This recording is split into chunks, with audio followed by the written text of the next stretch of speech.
SEGA tweeted this a couple of days ago, and everyone is very concerned. We have an article about Japan and how they translated the game for the rest of the world. Japanese developers designed their games with Westerners in mind. If you notice any Western influences in the game, such as representation or sanitization of things that are no longer acceptable, it can either be the localizers or the actual game developers that put them there. Honestly, I'm not surprised this happened. I said a while back that Persona becoming mainstream leads to the game being sanitized and censored. This will apply to any franchise that goes mainstream. Yakuza is the new franchise that got the hit. It got more mainstream, and SEGA, which has both franchises on their hands, is a terrible company that charges people for New Game Plus and misleads customers with DRM free builds. Thankfully, my adult life has little to no time or energy to play games. Back to watching these games on YouTube, I guess. Saves me time and money in the long run. Unfortunately, Japanese game companies screwing their customers is nothing new. They have the same philosophy as Western game companies in terms of monetizing their games and screwing their paying customers. SEGA charging people for New Game Plus is one thing, but then there's Capcom. A couple of weeks ago, Capcom added DRM to old games like Resident Evil Revelations that broke modding on PC and made them unplayable on Steam Deck. Why add a new DRM to old Capcom games? Beats me. Anyway, they dealt with it, so I guess it won't be an issue in the future, right? Monster Hunter Rise also got caught with the DRM. Capcom removed the De Nouveau DRM and exchanged it in favor of the Enigma DRM, which last time I checked was made by companies with some really questionable reputations. This update, once again, broke Steam Deck compatibility. Again, why add DRMs to these older games, Capcom? Why do you have to choose some shady company to provide you with them? Is it because they're cheaper and therefore worse? And why do you implement these DRMs in a way that breaks the game? I think a lot of the faults, technical or not, still lie in Capcom. FYI, Monster Hunter Rise is cracked.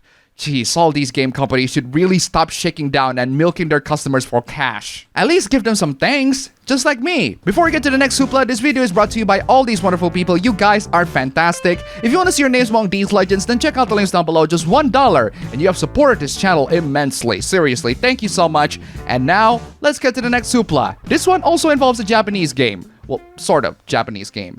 Remember Forspoken? Forspoken is not a good game and is forgotten by many, but not by their defenders. This person says that the game is unfairly criticized.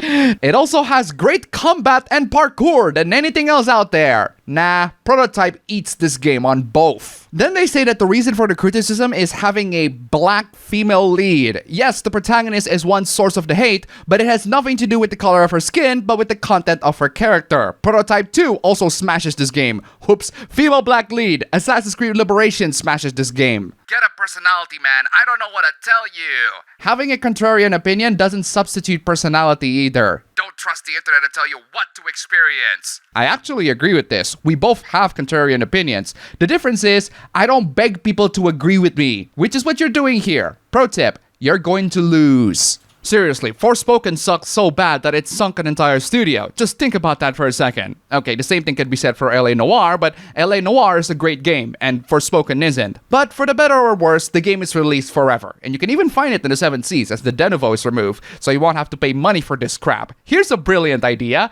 Instead of releasing a game forever so that people can play it, what if we release the game for only 4 months? No, seriously. This is one of the most bizarre game releases that I have seen in my entire life. Love Live School Idol Festival is a brand new game that's about to come out in February, but then the game will close its doors and services on May 31st. That's right, this game is only available for 4 months. 4 freaking months! Why?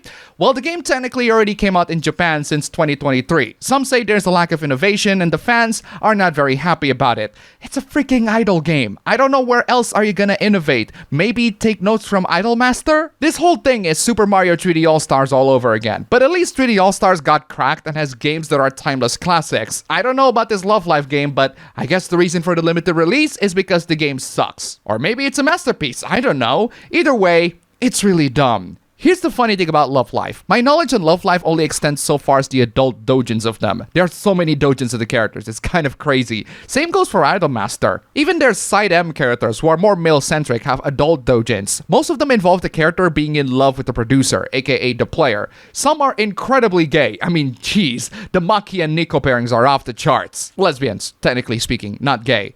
Oh, speaking of gay, this is what happens when you're seeing woke everywhere. So your wife is bisexual but is married to a guy? Yes, that's what happens to a lot of bisexuals. The ones that go to the straight route actually got shunned by the LGBT community, and they react just like how incels react when they got rejected. If she's sleeping with her girlfriends while married and you are fine with it, good luck staying married, brother.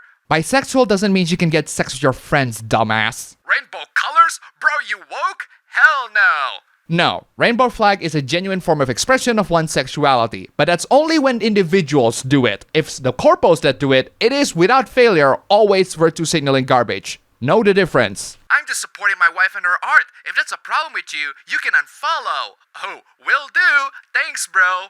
Okay then, bye-bye. Not a problem, just kinda gay. Well, I can't really argue with that. He's out of line, but he's right. I feel bad for LGBT people and other minorities. I hate it when corporations turn them into a shield for criticism. I also hate it when people turn this genuine criticism that I and a lot of other people have into an excuse to hate on minorities. This next hoopla is a brilliant example. This one just baffles me. This chant post talks about Veronica from Fallout New Vegas. She's a lesbian in a post-apocalyptic world where humans are endangered. So? Should she be straight and reproduce instead? Do you assume that everyone in the wasteland will do what's best for humanity and not for themselves? This take makes no sense. Then the post at the top says that you can feel the Clinton-era Gen X progressivism bleeding through in the writing of some games. Okay. And she's a lesbian, and that's not the only thing about her if you actually play the game. And then this person defends this take by saying he's a troll who sometimes say his actual opinions to get a rise out of people.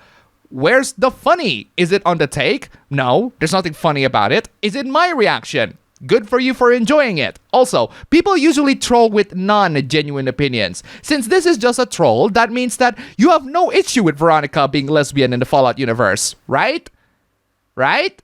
Seriously, it's already pathetic seeing corporations hide behind diversity and inclusion to protect their image, but it's even worse if you hide your bigotry behind diversity and inclusion and criticisms of diversity and inclusion. Thankfully, the next hoopla is more universally despised. This is a next level douchebag. Did you see a tent in the woods? Someone shoplifting? A person sleeping in their car? No, people are struggling. Don't make it worse. Okay, this is a message to not snitch on anyone who's struggling in life. I mean, I agree with a tent in the woods or a person sleeping in their car, but shoplifting?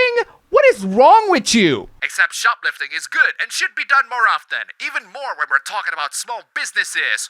What the hell did small businesses do to you that you think shoplifting their establishments is a good thing to do? Did they steal your stuff? And if they are stealing your stuff, did they also steal your brain too? Moral of the story, don't shoplift. And that's all for the video today. Guys, thank you so much for watching. If you like this video, please don't forget to click the like button and subscribe for more. Don't forget to check out my stream channel, ABB Show, link down below. As always, thank you for watching, and I will see you all next time.